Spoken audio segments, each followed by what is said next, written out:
Hey everyone, thanks for joining us today as we talk about managing the mayhem of launching Borderlands 3. First, we wanted to introduce ourselves. My name is Combe. I've been at Gearbox for more than 10 years now, and my background is in programming. I've been coding professionally for more than 20 years, and I remember that exact moment I knew I wanted to become a programmer when I was watching someone explain a chunk of code that moved a square across the screen on an Apple IIe, and I was hooked. It's with that same sort of wonder that I've watched us go from manually copying code over an FTP back in the day to now tuning this self-healing immune system we've built to protect our platform. Caleb, how about you? Thanks, Colm. My name is Caleb. I am the DevOps Tech Director at Gearbox, and I've been in the games industry for about 7 years now. Most of my time has been in electronic arts, involved in major franchises such as Battlefield, Battlefront, Anthem, FIFA, Madden, to name a few. But obviously, most recently, I've jumped on board with Gearbox to help launch Borderlands 3 as part of their Borderlands franchise. And I have a real passion for launching AAA major online games. It's something that drives me and I care a lot about. And so we're really excited to walk you through how we've kind of managed the mayhem, so to speak, here at Gearbox. Awesome. So we talked a bit about who we are, and next we'll be covering some context about Gearbox, our team, and our mindset here. Then we'll show you one of the ways we apply that mindset to prepare for and launch Borderlands 3. Some of you may have heard Randy Pitchford say in our mission statement is to entertain the world. And in that, we make some games and we publish some games. And here's a brief glimpse of some of the things we've worked on.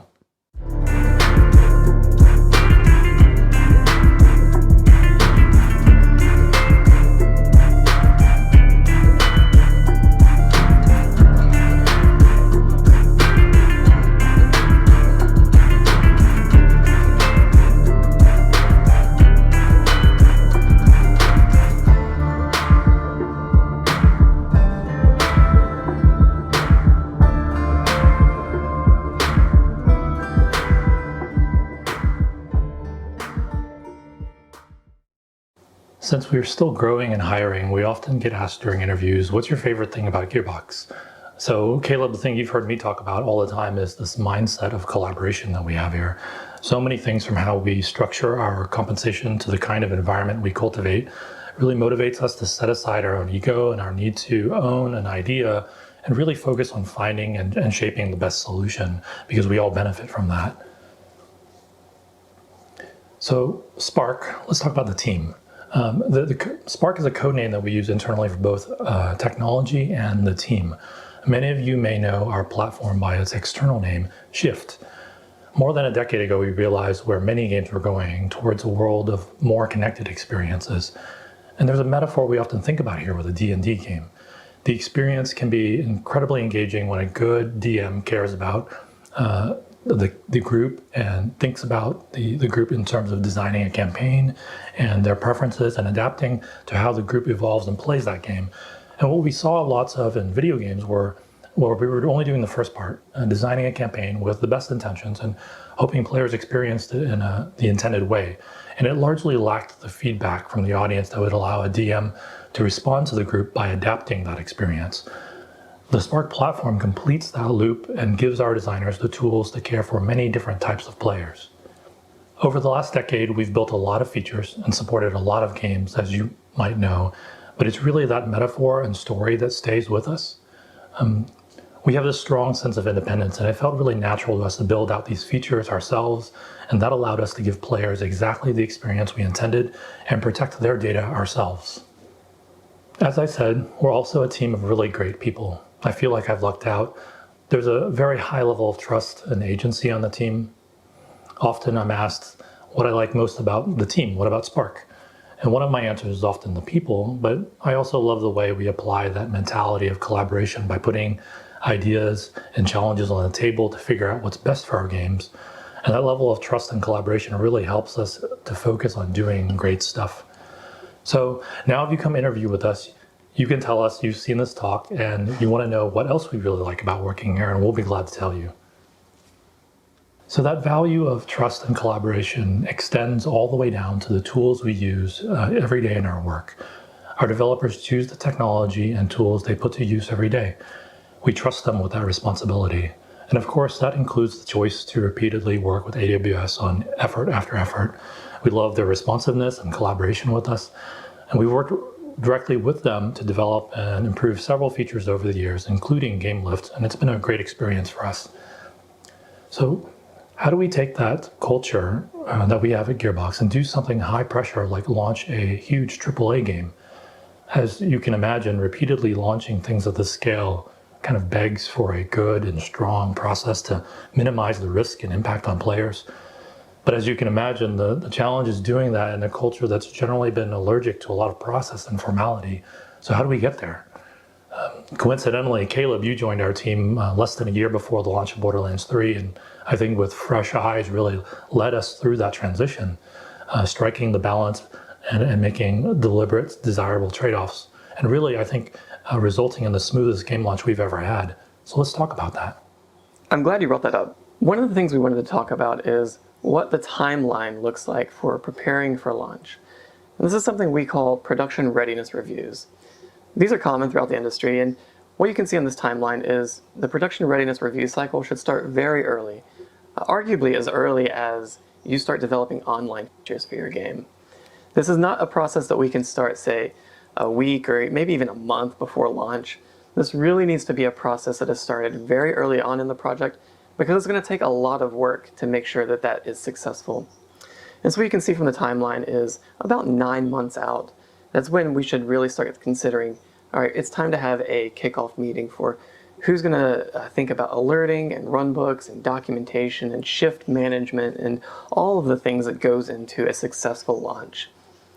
And then after the 9-month kickoff, you start getting into this song and dance of you have a review meeting and then you have a mock launch, and then you have a review meeting and then you have a mock launch. And this really helps you ensure that the theory that you're talking about in those review meetings gets put into practice and that your engineers get hands-on experience working with the things you've talked about throughout those review meetings. And so what you can see is at Gearbox, we tend to do about a 2-month cycle, but use whatever makes sense for your studio. And another thing that I wanted to mention is around the maybe 2-month mark, it's a really good idea to reach out to AWS Infrastructure Event Management, because they're going to be critical in making sure that your launch is as sustainable and stable as it can be on the AWS platform. What this does is this would allow us to have AWS engineers not just a ticket or a phone call away, but actually in our Slack channel, ready to mitigate issues as they arrive. If we had an issue in the AWS platform, we could ask them to do that initial triage for us. And since they're experts, it was very quick to resolve those kinds of issues. And so I just can't recommend that enough. It was an invaluable resource for us during our launch. And another thing that I wanted to talk about before we go on is everything you're going to hear today is descriptive, not prescriptive. We are a major AAA studio, and that may not be your case. That doesn't mean that what we are talking about today isn't applicable to your team. And so I would just encourage you to listen with open ears to think, how does this make sense for your team? And we're going to tell you how it made sense for ours. I actually wanted to start here and note that this bit is really important. Caleb, I think, succeeded on team alignment, which is where many people might struggle. Caleb, you want to talk about how you did that? Yeah, magic. Not really. So you're exactly right, Colm. This really does require a team-wide endeavor from the top down. Preparing for launch, it takes a lot of person hours, and that sometimes goes overlooked. So ensuring that your leadership teams are in the loop and have committed to supporting this focused effort, it's going to be critical. It cannot be an afterthought. And I think, Colm, you were an excellent example of this, a very tangible example for me. When I came to Gearbox and laid out this vision of, okay, what is the launch review cycle going to look like for us? You were incredibly supportive of that and made sure that I felt supported, that I could take the plans that we have laid out and go to our teams and say, all right, we're going to schedule these meetings, we're going to schedule these mock launches, we're going to actually spend the time it takes to prepare for this launch. And that just was a huge confidence builder in me. And I think it's critical to point out for those of you who are watching that whenever you do want to start this production readiness review, it's incredibly critical to not just have your engineers and your QA and even your producers, but all the way up to executive leadership to be able to really have that pushing behind to say, yes, this is important to the studio. Yeah, and we had a lot of good conversations during that period. Yeah, we absolutely did. And another thing that came out of those conversations and that you were also very valuable in is helping me see as a newcomer the culture of Gearbox and how important it was and how important it is to this day. Something that we tried to drive home throughout the launch readiness review cycle is we did not want to compromise the culture of Gearbox for the process. And the way that we did that is we said, okay, well, we're going to try some of these processes. And if they stick, if they prove their value, then we'll keep them. If they don't, then we'll get rid of them. We'll try something else. The last thing we wanted to do was impose, so to speak, unnecessary policy on our engineers, especially if they didn't see any benefit in it. And so then it gives us freedom of us taking away that agency, that feeling of freedom that Colm was talking about, and for maybe little gain in their eyes. And so that's really something to keep it in mind is as we're developing these processes, let's make sure that we don't compromise the culture while we do it. So we really wanted to talk about incident management and answer 3 big questions that come up, especially in the games industry. And those questions are, who's responsible for what during an incident? How do we track changes during an incident? And then what even is incident management? There's a reason the incident management definition is at the end. Hopefully that's clear when we get there. Before we keep going, I wanted to bring up this quote that I love from Damien Conway. It's the documentation is a love letter that you write to your future self. Documentation, it gets a bad rap. It's time consuming, it's tedious, it's pretty boring, but it is incredibly critical. And one of the points that we wanted to drive home during the rest of this presentation is you're going to hear us talk about documentation a lot and probably in a new way than you're familiar with. Typically when we talk about documentation at Gearbox, yes, sometimes we might be talking about words on a Confluence page. Usually though, we're going to be talking about things like change requests and how that really serves as documentation for future incidents. Let's talk about who's responsible for what. Before we get into the shift responsibilities, one note that we wanted to make is about rotations. We did not come up with the idea of rotations. Rotations aren't anything new, but they're worth calling out because they're incredibly important. We identified 2 major areas where rotations are very critical to the health of our team. The first one being that we have a lot of engineers who are incredibly passionate about taking care of the product that they've helped build for potentially years, right? And what that tends to cause is this desire to make sure it is as perfect as it can be, and then when it launches to make sure every incident is taken care of by that engineer. And this can cause a lot of stress for the engineers. So what we found with rotations is rotations allows our engineers to have an out, so to speak. We love what we do, and that's why we're here, but at the same time we have families, we have personal time at home, and we want to make sure that we keep that balance even during the launch. So what rotations has allowed us to do is to have that engineer feel confident that during their shift they have a dedicated amount of time that they can spend fighting these fires.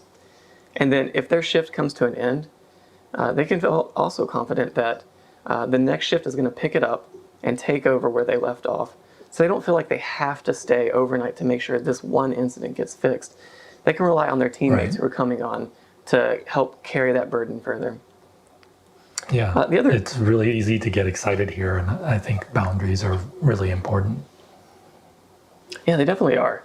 And speaking of boundaries, one of the things that rotations has helped us with is the idea of a overnight shift. Time and time again, when we talk to our engineers at Gearbox, they overwhelmingly agree that they would rather have a dedicated pre-planned shift from, say, 11 p.m. to 7 a.m., whatever the timing ends up being overnight. They would much rather have that planned ahead of time so that they can adjust their schedules and be online and awake during that shift, rather than us taking the chance of saying, okay, you're on call and you might get called at 3 in the morning, you might get called at 4 in the morning. Whenever you do get called, you can rest assured that you were probably in the middle of a dream. You're going to get startled, you're going to be anxious, stressed out, and that's really not a great situation, A, for the health of our team, and B, for being able to make responsible decisions during the heat of the moment. And so, like I said, time and time again, they have said, we would rather just have a shift that's overnight that we can be awake for and be prepared for. And so that's what we've done. As part of those shifts, we have come up with what we've called shift responsibilities. And going back to the boundaries that Colm talked about, what we really wanted to do here is take that passion and that energy that everybody has during the launch and really channel it into the best possible avenue so that they can be the most successful with that energy. And so what we've come up with is 3 responsibilities in each shift, and that is the shift lead, the comms lead, and the on-shift engineers. So for shift leads, these are really the production overseers. They are going to be approving change requests, and that would be every single change that goes out into production. It's on the shift lead to decide how critical is it? Does it have to go out now? Does it go out at all? It's also on the shift lead to decide, okay, who is going to be working on which incidents? I have a finite number of resources to allocate to incidents. Which ones are the most critical? Which ones warrant the most people working on those incidents? And they really help delegate that work. Another critical part of our shifts are our comms leads. They serve 2 incredibly critical roles. The first one is they act as the scribe for our team during our incidents. Our comms leads are the ones who are documenting every incident, keeping timelines up to date, and they're also helping with our handover documents so that whenever this shift ends and the next one comes online, we have a very clear and concise document that they can refer back to see what happened during our shift. Yeah. Another thing, I really like to think of our comms leads as a way of strengthening our collective memory. Yeah, it's a great way to put it. And another critical part of being a comms lead is they help run that interference for our external points of contact. So Gearbox, our internal team that runs our shift platform, is called Spark. And everybody knows that Spark is the group to go to for metrics, for how many people are online at any given time, for the status of the incidents that might be impacting players. They know that Spark is going to have that information. And so what the comms leads help us do is they run interference for people who come to the war room or just want to get an update on an incident. Our contacts know that the comms leads are who are going to be able to give them the most accurate and up-to-date information on any incident. And that really helps our engineers to stay focused on the fires they're fighting without having, say, someone from the executive team pinging them saying, hey, what's the status of this incident? They can just stay focused on the problem at hand and feel confident that someone else on their team is taking care of that communication for them. And then finally, that brings us to the on-shift engineers, who are really those people who are in the trenches fighting these fires as they come up. And they're obviously incredibly critical to the incident management process because they are ultimately the ones who are solving these incidents. So we've talked about who's responsible for what, but now we want to talk about how do we track changes.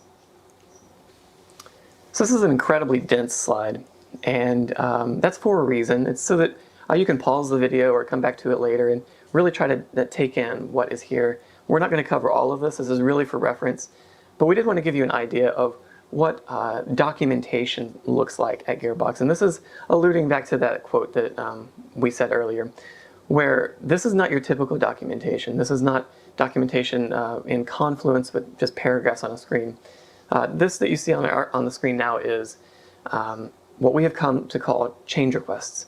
This is just a way that we can track changes that are being made into production. Change requests are required for every change that goes into production, no matter how large or how small. And they've been incredibly valuable for us in our incident management process. A couple of things that they've done is one thing is they have allowed our engineers to ask themselves questions that they may not have otherwise asked. So you can see things on here like rollback plan. This prompts the question for the engineer: have you thought about, if this doesn't work, how are you going to roll back to a steady state? And there's fields on here that are like urgency. Does this really need to go out right now, or can it wait until maybe an overnight shift when there's not as many users online? Having those questions being prompted has made it a lot easier for engineers to really think through the changes that they want to make. Right. Yeah, I think it's also important to consider, this is a great example of considering the processes and what we are trying to serve for them. For example, maybe somebody might have some fear about losing agency with all this process versus ensuring customer experience with the way these processes help us document what's going on. But I think by deliberately looking at these trade-offs, we're able to choose to document because of the benefits that we get from it, right? I think it's also a good callback to, as you mentioned, to that quote about documentation, because here we can see how documentation is a form of self-care for our future selves. Yeah, absolutely. And it reminds me of some examples that we had even on Borderlands Colm, where we wanted to implement some of these processes, and because of the culture at Gearbox, where we have such freedom and such agency in the work we do, there was some fear of maybe losing some of that. And I've told you before, one of my greatest times at Gearbox has been to see that transformation for some of these engineers who very early on expressed a deep fear of losing that agency, and now are without question the primary engineers who are advocating for these processes and pointing people out, saying, hey, make sure you follow the process, because they've seen the value. And like I said, that's just been incredibly rewarding during my time here. All right. Great. So we've talked about who's responsible for what, and we've talked about how do we track changes in production. And another thing that we wanted to mention is what incident management is as a whole. Like, holistically, how do we look at the incident management process? And so what you can see here is a slide that represents basically what we've talked about so far.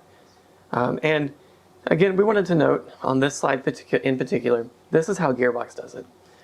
This is not fabricated for this presentation. This is a process directly out of our documentation at Gearbox.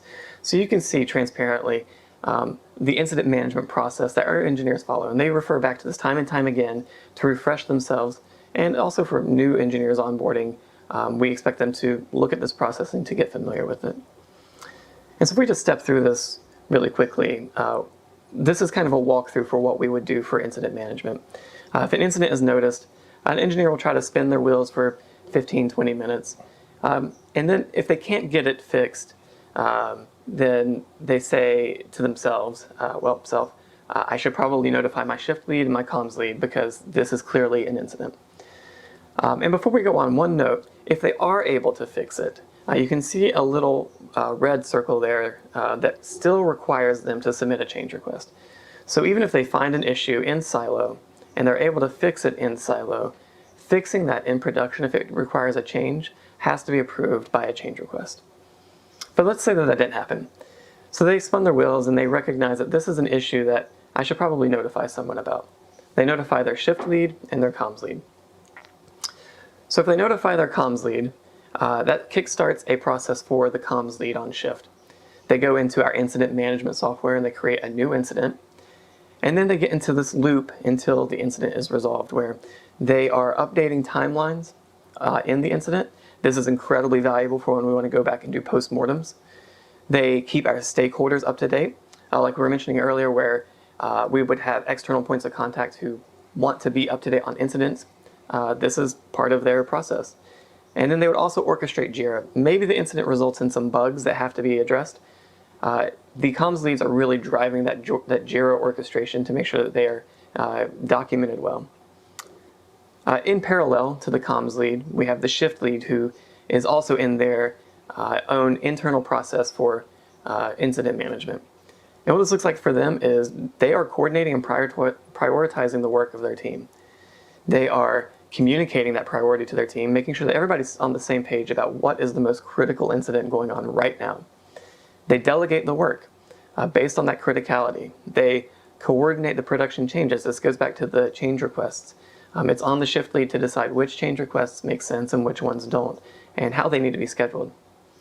And then they also are the ones who should be keeping the comms leads up to date. Comms leads are going to listen in and be incredibly involved and entrenched in the incident as much as they can.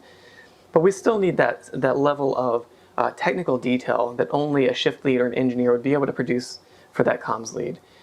They are really going to make sure that that documentation stays, or that the comms lead stays up to date with that documentation from a technical perspective. Yeah, there's a lot to process here, Caleb. I can see how this adds process to what we do day to day. Yeah, I mean, it's a great point, Colm. And it's a point that has come up a few times. And something that I thought would be really handy is to kind of go through a thought experiment here, because what we're really saying is this could add some process to the incident, and that's absolutely true. What we want to make sure we keep our eyes on, though, is that we're looking at platform health from a macro level, not micro. So if we look at incident by incident, perhaps we're adding some process, but in the grand scheme of things, we are attempting to avoid creating more incidents or making incidents worse than they already are. So let's do that thought experiment. Let's say that I am working on an incident that I've been assigned, and my subsystem, say it depends on a core accounting subsystem. And I'm trying to debug the incident that I'm working on, and I'm trying to get logs, and I'm not getting all of the logs that I think I should be getting from the accounting system.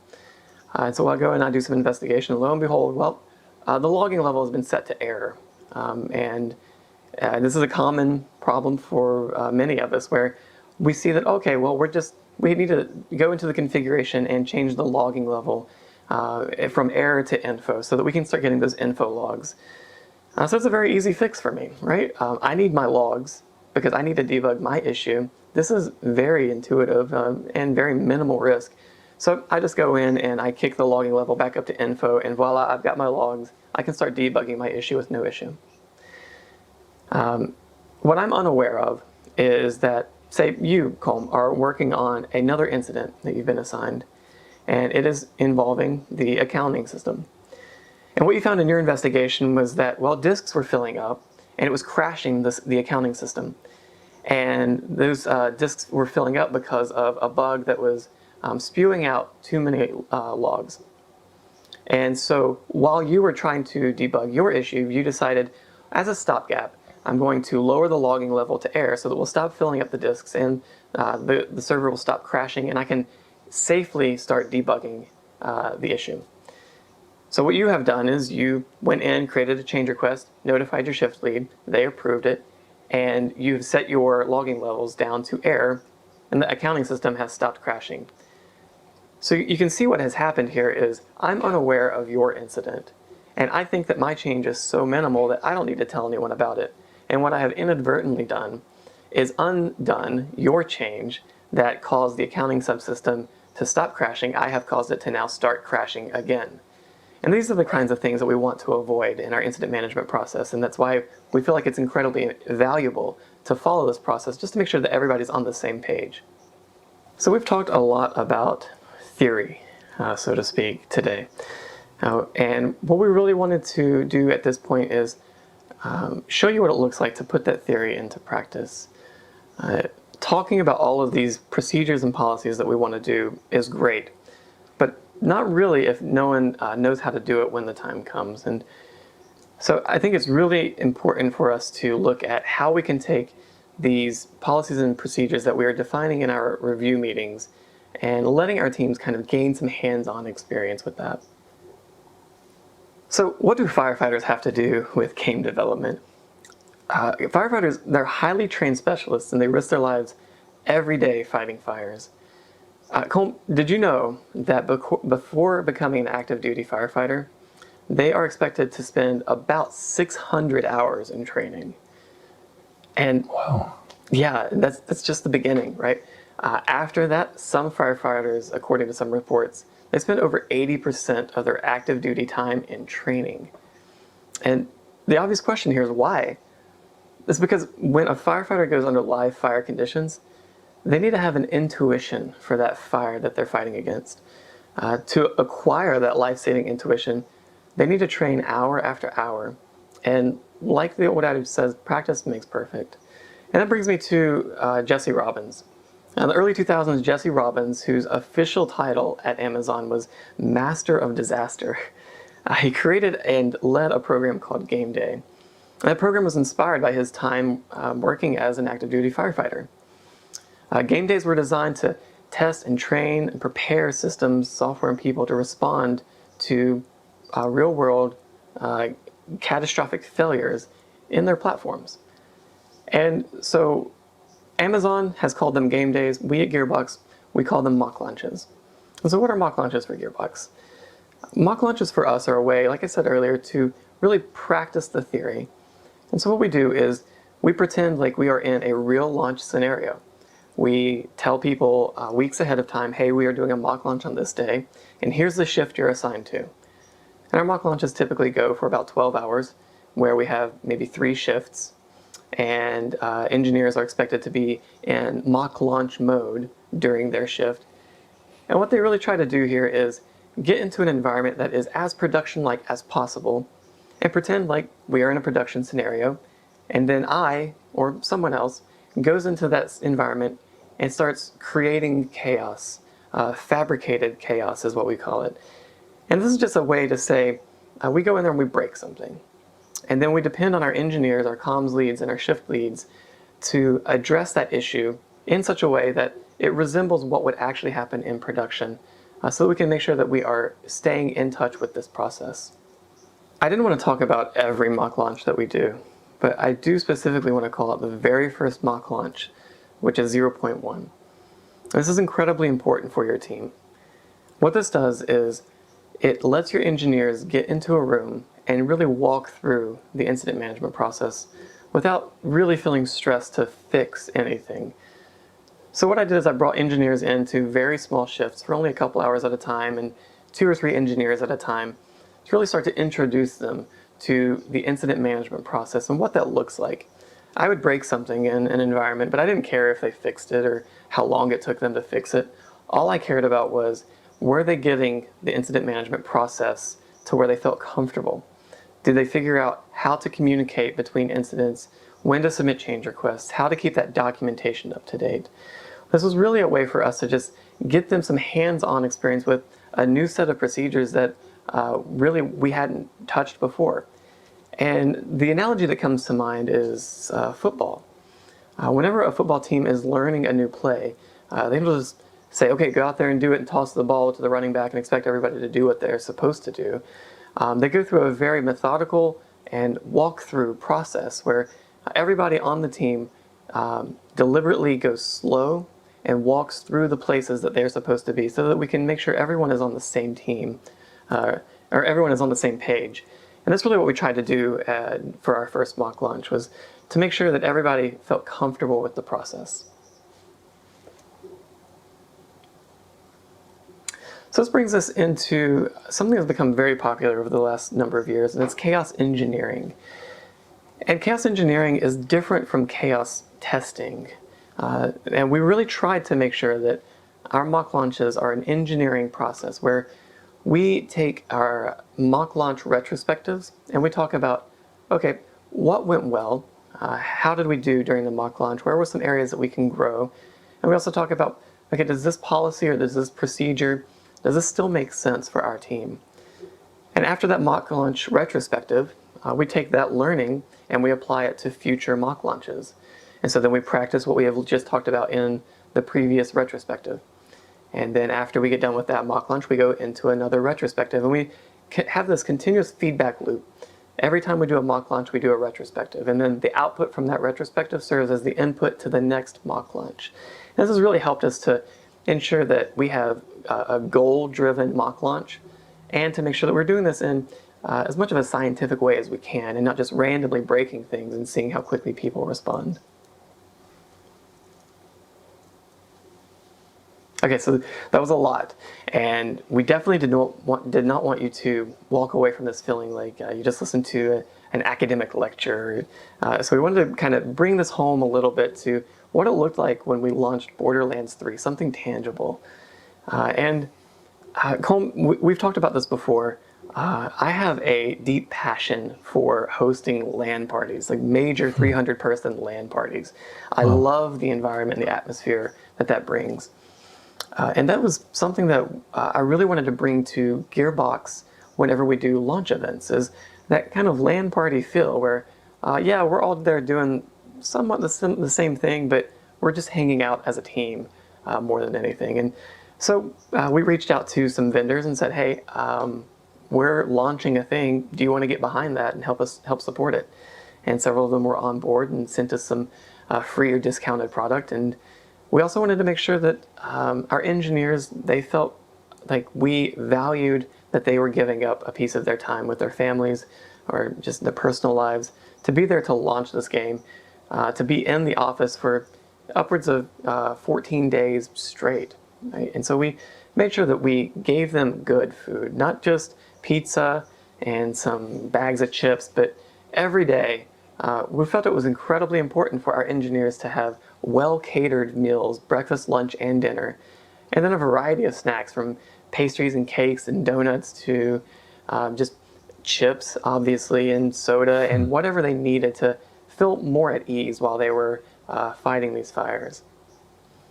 I think another really interesting thing we did at Gearbox is we tried to come up with some games. Yes, we were there to fight fires and to address these incidents as they come up, but that's not always going to be the case. There's going to be a lot of lulls in between those incidents where you just hang out as a team. And so we came up with some games around the launch. And I think our favorite game was what we called the CCU projection game. It's concurrently connected users, where we tried to guess what would be the peak for that weekend that we launched Borderlands 3. And we went by Price is Right rules. If you guess too high, your vote doesn't count. Everybody submitted their results to our production team, and our producer Jake went and put them up on a whiteboard, and it was really fun to, like I said, in those lull moments between incidents, to just watch the graph go up and occasionally be able to go mark someone off the whiteboard and chastise them a little bit, or make them mark themselves off and take pictures. It was really a great team building camaraderie type of environment around these games that we created, and I had a blast doing it. And there's another story that comes to mind that we were in the war room, and I think this really drives home how important this process became to our team over the course of those 9 months. How dedicated our team was to making sure that our product launch was successful and that our gamers felt like they were getting a stable experience. And so there's this example of our CEO, Randy Pitchford, who owns the building. He walks into our war room and he's wanting some information about the launch, like how many people are online and things like that.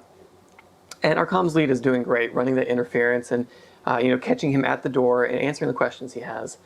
But the conversation does linger a little bit, and we were in the middle of an incident. And I'll never forget, the engineer who was sitting right beside me takes his headphones and sets them to the side, kind of leans forward, and he goes, "Excuse me, Randy, we're in the middle of an incident. Do you think maybe you could step outside?"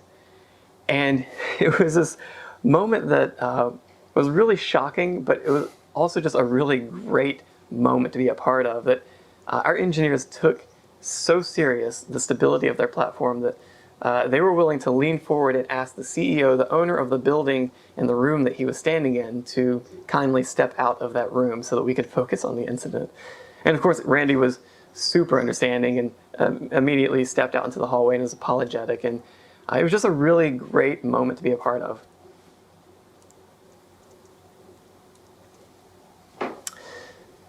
So let's start wrapping up. And what we've talked about today is launch preparation should start very early, probably earlier than you have originally thought.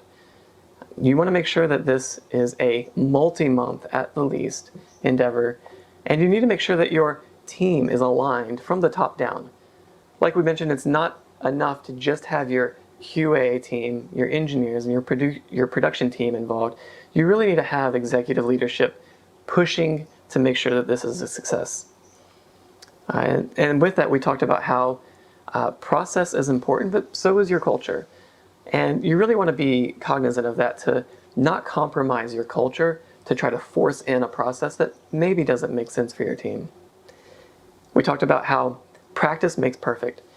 There's a lot of theory, a lot of processes that are going to be talked about in these meetings, and you really want to make sure that you're putting those into practice so that your team is comfortable with them when launch day comes.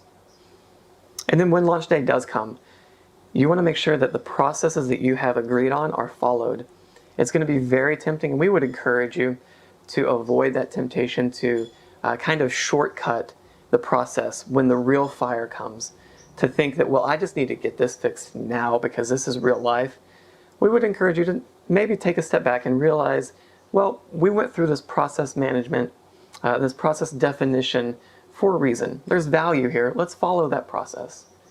And obviously, at the end of the day, the goal here is to have fun. Like we said at the beginning, we love what we're doing, and we're sure you love what you're doing. Let's try to keep it that way. Make the launch environment fun. Give your engineers something to have fun doing while they're watching for these incidents. Right. Every studio is really different, and we're not trying to be prescriptive, as Caleb said. This is just what happened to work for us, to strike a balance between maintaining our culture and bringing in new process. And we hope that perspective is useful for you and your studio as you consider the challenges in front of you. We've talked about a lot here, and maybe you still have questions or comments, and we would love to connect with you. You can see our handles on the screen for LinkedIn. And we also, if you're interested in continuing a more in-depth conversation with more than just Colm and I, we actually have a private Slack channel called gamedev ops, and we would love for you to be a part of that. Just ping us on LinkedIn, let us know that you would like an invite. It is invite only, and you don't have to worry about having companies come in and try to sell you anything. This is honestly just games professionals hanging out, talking about how to launch successful games, and we'd love to see you there. So again, from everyone at the Gearbox team and AWS, we are incredibly grateful that you tuned in, and we thank you for listening to our presentation.